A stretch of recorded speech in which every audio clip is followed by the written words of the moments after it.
Welcome to BRK health. This is వియవర్మ. ఈ రోజు మనతో పాటు స్టూడియో ఉన్నారు డాక్టర్ దిలీప్ గారు, expert in Ayurveda, acupuncture and natural sciences from Ketan Arogya Kendra. నమస్కారం దిలీప్ గారు. నమస్తే. ఎలా ఉన్నారండి? గుడ్. దిలీప్ గారు, నెర్వ్స్ బలంగా ఉండాలి, నెర్వ్స్ వీక్నెస్ రాకుండా ఉండాలంటే ఏం చేయాలంటారు? అసలు రూట్ కాస్‌లో ఎందుకొస్తుంది? ఏ ఏజ్‌ల వరకొస్తుంది?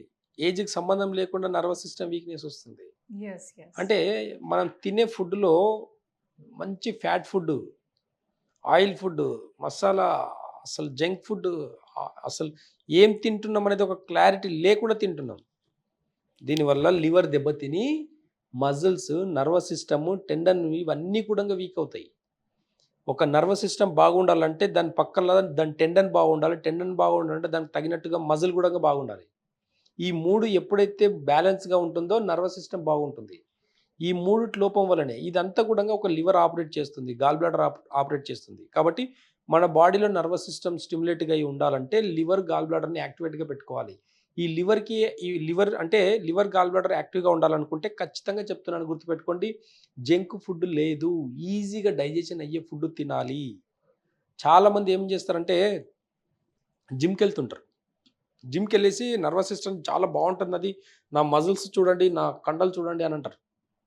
ఒక్క కీ పాయింట్ యాక్యుపెంచర్‌లో మర్మ పాయింట్స్ అని ఉంటాయి. 108 మర్మ పాయింట్స్‌లో ఒక్క పాయింట్ నొక్కితే కింద పడతారు. లెవరు కూడా లెవరు. జస్ట్ ఎక్కువ ప్రెషర్ కూడా ఒక కీ పాయింట్ అంతే. ఒక్క మర్మ పాయింట్ నొక్కితే చాలు. కింద పడిపోతారు. బాడీ పెంచినంత మాత్రాన స్ట్రెంత్ ఉందని అనుకోవడం కరెక్ట్ కాదు. జిమ్‌కెళ్ళినంత మాత్రాన మీ నర్వస్ సిస్టమ్ బాగుందని అర్థం కాదు. నా దగ్గరకొచ్చే చాలామంది పేషెంట్స్ గూడంగా పెళ్ళయి మంచి జిమ్ బాడీ పెట్టుకొని, మంచి కండలు పెట్టుకొని గూడంగా నాకు ఇంపార్టెన్సీ ప్రాబ్లమ్ ఉంది, సెక్సువల్ ప్రాబ్లమ్స్ ఉన్నాయి, నాకు చాలా మా వైఫ్‌ని సాటిస్ఫై చేయలేకపోతున్నా, లేదండి నాకసలు అవ్వట్లేదు, తొందరగా ఎజాకులేషన్ అయిపోతుంది. ఇలాంటి చాలా కంప్లెయింట్స్ ఒస్తాయి మాకు. జిమ్‌కెళ్తే గూడంగా. ఈ కంప్లైంట్స్ అన్ని నర్వస్ సిస్టమే. అంతా నర్వస్ సిస్టమే గదా! ఓకే. అంటే సెక్సువల్ ప్రాబ్లమ్స్ అన్నిటికి కూడంగా నర్వస్ సిస్టమే రిలేటెడ్. అంటే అక్కడున్న దానికి బ్లడ్ సర్క్యులేషన్ ఎక్కువుండాలి. పిన్నిస్‌లో బ్లడ్ సర్క్యులేషన్ ఎక్కువుండాలి. గాలి ఎక్కువ అవ్వడం వల్లనో ఇంకా అంటే నర్వస్ సిస్టమ్‌లో స్ట్రెంత్ లేకపోయినా సరే అదే ప్రాబ్లమ్ అనమాట. కాబట్టి చాలా రిలేటెడ్ ప్రాబ్లమ్స్ అనమాట. ఒక మజిల్ స్ట్రెంత్ ఉంది అనంటే దాంట్లో నర్వస్ సిస్టమ్ ఒక్కటే కాదు, దాంట్లో ఉన్న మజిల్ టెండన్స్ కూడా యాక్టివ్‌గా ఉండాలి, స్ట్రెంతీగా ఉండాలి.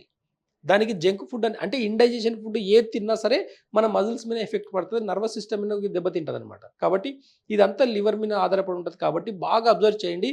ఆల్కహాల్ తాగిన పేషెంట్‌కి లివర్ పాడవుతుంది. ఎగ్జాంపుల్‌గా చెప్తున్నా, బాగా గుర్తుపెట్టుకోండి. నా లివర్ బాగుంది కైనా నాకు నర్వస్ సిస్టమ్ ప్రాబ్లమ్ ఉంది అని అనుకోవడం తప్పు. కాబట్టి ఆల్కహాల్ తాగితేనే లివర్ పాడవుతుందనేది కూడా భ్రమల నుంచి బయటికి రావాలి. నేను ఆల్కహాల్ తాగను, నా లివర్ పాడైతుంటుంది అంటే పులుపు కారణమే ఉండొచ్చు. అంతేగాని ఆల్కహాల్ కాదక్కడ. ఆల్కహాల్ అంటే చాలామంది ఏమనుకుంటారంటే ఒక అపోహ ఏందంటే తాగి లివర్ పాడు చేసుకున్నారంటారు.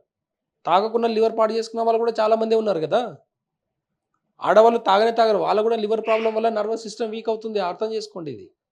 తెలియాలి, మన డైజెషన్ సిస్టమ్ బాలేనప్పుడు మన ఇండైజెషన్ ఫుడ్ తిన్నప్పుడే మన లివర్ అనేది డ్యామేజ్ అవుతుంది. లివర్ అనేది తాగితేనే డ్యామేజ్ కాదు. కాబట్టి లివర్‌ని మంచిగా ఈజీ డైజెషన్ అయ్యే ఫుడ్ తిని చూడండి. ఒక 1 వీక్ లేదంటే ఒక 4 వీక్స్ తిని చూడండి. ఈజీగా డైజెషన్ అయ్యేది. 2, 3 అవర్స్‌లో డైజెషన్ అయ్యే ఫుడ్ ఏందని చూసుకుంటే వెజిటబుల్స్ తిని చూడండి మీరు. వెజిటబుల్స్‌ని ఉడకబెట్టుకొని తిని చూడండి. వెజిటబుల్స్‌ని స్టీమ్ చేసుకొని తిని చూడండి. ఒక 1 వీక్, 4 వీక్స్ చూడండి మీ బాడీలో ఎంత స్ట్రెంత్ వస్తుంది. ఫస్ట్‌లో కొంచెం వీక్‌నెస్ అయినా తర్వాత ఆటోమేటిక్‌గా చార్జ్ అవుతుంది బాడీ. ఆటోమేటిక్‌గా స్ట్రెంత్ అవుతుంది. కాబట్టి లివర్‌ని యాక్టివ్‌గా చేసుకున్నప్పుడు మాత్రమే మన నర్వస్ సిస్టమ్ అనేది వీక్ అనేది అవ్వదు. కానీ ఆయుర్వేదంలో చాలా అద్భుతమైన రెమెడీస్ ఉన్నాయి, గుర్తుపెట్టుకోండి. శిలాజిత్ అనేది ఒకటి ఉంటుంది. లివర్ మంచిగా అయ్యిందే కాకుండా ఇంటర్నల్ అన్ని ఆర్గాన్స్‌ని స్టిమ్యులేట్ చేస్తుంది. అన్ని ఆర్గాన్స్ ఎప్పుడైతే బ్యాలెన్స్ అవుతుందో nervous system, muscle system, tendon సిస్టమే కాకుండా లంగ్స్ కూడా యాక్టివ్‌గా ఉంటాయి కాబట్టి నర్వస్ సిస్టమ్‌ని ఓవర్‌కమ్ చేయాలనుకుంటే శిలాజిత్ ఒకటి, దాంతో పాటు సర్పగంధ అనే ఒక ఫార్ములా ఉంటుంది. ఇవన్నీ కూడా ఈ 2 ఫార్ములాస్ గాని ఒకే దాంట్లో కలిపి ఇవ్వడం గాని, దీనికి అంటే కొంతమందికి నర్వస్ సిస్టమే కాకుండా ఇంకెక్కడైనా ఆర్గాన్స్ ప్రాబ్లమ్స్ ఉన్నాయా? ఇవన్నీ కూడా రూట్ కాస్‌లో చూసి వాళ్ళకి ఏ కాంబినేషన్ ఆఫ్ మెడిసిన్స్ కావాలని చెప్పేసి చూసిస్తాం. జనరల్ హెల్త్‌కి నర్వస్ సిస్టమ్ మాత్రమే స్టిమ్యులేట్ అయ్యి ఉండి లివర్ మంచిగా పెట్టుకోవాలనుకుంటే ఒక సర్పగంధ, ఒక శిలాజిత్ సరిపోతుంది. కాబట్టి ఇది కూడా మనం నాడి పరీక్ష చేసి ఇవ్వడం వల్ల ఎలాంటి సైడ్ ఎఫెక్ట్ లేకుండా, కొంతమంది డైరెక్ట్‌గా మార్కెట్‌లో తీసుకొని మాకు పని చేయలేదండి, మాకు రివర్స్ అయిపోయింది, మాకు పడలేదు అని చెప్పేసి అంటారు కంప్లెయింట్. అంటే వాళ్ళకి రూట్ కాస్‌లో ఇంకెక్కడో ప్రాబ్లమ్ ఉంటుంది వాళ్ళకు. ఇలాంటి నాడి వైద్యంలో జస్ట్ నాడి పట్టుకొని చూసి వాళ్ళకి లివర్‌లో ఒకటే ప్రాబ్లమ్ ఉందా? ఇంకెక్కడైనా రూట్ కాస్‌లో ఇంకేమైనా ప్రాబ్లమ్ ఉందా? చూసి ఆ రూట్ కాజ్కి కూడా మనం మెడిసిన్స్ ఇవ్వడం జరుగుతుంది. కాబట్టి ఎలాంటి సైడ్ ఎఫెక్ట్స్ ఉండవు. ఆయుర్వేదంలో గుర్తుపెట్టుకోండి. మన మెడిసిన్స్ ఎలాగో ఆయుర్వేద మెడిసిన్స్ మన ఇంట్లో ఫుడ్ ఒకటే ప్లాంట్స్ నుంచే వస్తున్నాయి. కాబట్టి బాగా గుర్తుపెట్టుకోండి. ఆయుర్వేదం వల్ల ఎలాంటి సైడ్ ఎఫెక్ట్స్ లేవు. డోస్‌లో ఇప్పుడు ఎగ్జాంపుల్‌గా ఏదైనా ఒక కర్రీ నచ్చింది ఎక్కువ తిన్నామంటే ఏమవుతది? ప్రాబ్లమ్ అయితది. తక్కువ తింటే సరిపోదు. కాబట్టి ఏదైనా బ్యాలెన్స్‌గా తిన్నప్పుడు అది డైట్ అయితేను సరే, మెడిసిన్ అయితేను సరే ఒక డోస్‌గా తీసుకున్నప్పుడు మాత్రమే దాని ఎఫెక్ట్ అనేది ప్రాపర్‌గా తెలుస్తుంది. కాబట్టి ఆయుర్వేదాన్ని దయచేసి బ్లేమ్ చేయకండి. ఆయుర్వేదాన్ని బ్లేమ్ చేసేవాళ్ళు ఎవరైనా కామెంట్స్ పెట్టినప్పుడు నన్ను నాకు చెప్పండి. నేను చెప్తాను నేను. మీకెంత నాలెడ్జ్ ఉందో నేను చూస్తాను నేను. ఆయుర్వేదాన్ని బ్లేమ్ చేస్తున్నామంటే మన ఫుడ్‌ని మనం బ్లేమ్ చేసుకున్నట్టు. అందుకే ఒకప్పుడు నేచర్‌లో మంచిగా వచ్చే ఫుడ్ అంతా ఈరోజు కల్తీ ఏందంటే మన మైండ్‌లు కూడా పాడైన గుర్తుపెట్టుకోండి. కాబట్టి ఏదైనా అవగాహన లోపం వల్ల ఈరోజు నేను అన్నీ తింటానండి, హెల్తీగా ఉన్నాను. నేను అన్నీ తింటానండి, నాకు హెల్త్ పాడవుతుంది. నేను అన్ని మెడిసిన్స్ ఏసుకుంటానండి, నాకు బాలేదు. చాలా కంప్లెయింట్స్ ఉన్నాయి. ఆన్సర్ ఎందుకు దొరకట్లేదు? రూట్ కాజ్ ఏందో తెలియట్లేదు మీకు. ఏదైనా రెమెడీ ఉందంటారా దిలీప్ గారు? ఖచ్చితంగా అదే అంటున్నాను. నర్వస్ సిస్టమ్ మంచిగా స్టిమ్యులేట్ పెట్టుకోవాలనుకుంటే శిలాజిత్ మా దగ్గర నేను హిల్ స్టేషన్‌కెళ్ళి మరీ కలెక్ట్ చేసి తీసుకొస్తా నేను. గోల్డ్ కలర్‌లో ఉంటుంది శిలాజిత్ అంటే అసలు. అలాంటి శిలాజిత్ వాడితే బాడీలో ఉన్న నర్వస్ సిస్టమ్‌లో ఎక్కడైనా బ్లాకేజెస్ హార్ట్‌కెళ్ళే దారిలో ఎక్కడైనా బ్లాకేజ్ ఉంది అంటే కూడా ఒక శిలాజిత్ ద్వారా మనం తీసేసేయొచ్చనమాట. దాంతో పాటు ఇంకా యాక్టివ్‌గా ఉండాలంటే కొంతమందికి బీపీ ఇప్పుడు సెక్సువల్ ప్రాబ్లమ్ ఉండే వాళ్ళకు, నర్వస్ సిస్టమ్ ప్రాబ్లమ్ ఉండే వాళ్ళకి కొంతమందికి అవగాహన ఉంటుంది.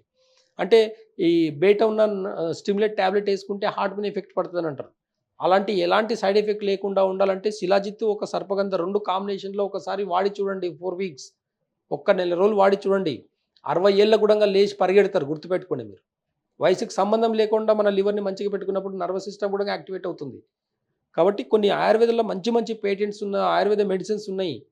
ప్రతి దానికి సైడ్ ఎఫెక్ట్ లేదండి. డోస్ ఓవర్ తీసుకోవడం వల్లనే, తక్కువ తీసుకోవడం వల్లనే సరిగ్గా పనిచేయకపోవడం గానీ, సైడ్ ఎఫెక్ట్ గానీ జరుగుతుంది కానీ, ఇప్పుడున్న అలోపతిల సిస్టమ్‌లాగా ఉన్నట్టు సైడ్ ఎఫెక్ట్స్ అనేటివి హార్ట్ మీద ఎఫెక్ట్ పడడం, బ్రెయిన్ మీద ఎఫెక్ట్ పడడం అనేది లేదు. కాబట్టి బాడీలో నర్వస్ సిస్టమ్ స్టిమ్యులేట్ అవ్వాలంటే లివర్ మంచిగా పెట్టుకొని, పులుపు విషయాలు తగ్గించుకోండి, మసాలాలు తగ్గించండి, ఆయిల్ ఫుడ్ తగ్గించండి, హెల్తీగా ఉన్న ఫుడ్ తిని చూడండి, ఈజీగా డైజెషన్ అయ్యే ఫుడ్ తిని చూడండి. మీ నర్వస్ సిస్టమ్ ఎట్లా యాక్టివేట్ కాదో చూస్తాను. థ్యాంక్ యూ దిలీప్ గారు. నైస్ ఇన్ఫర్మేషన్ ఇచ్చారు. నమస్తే. Thank you.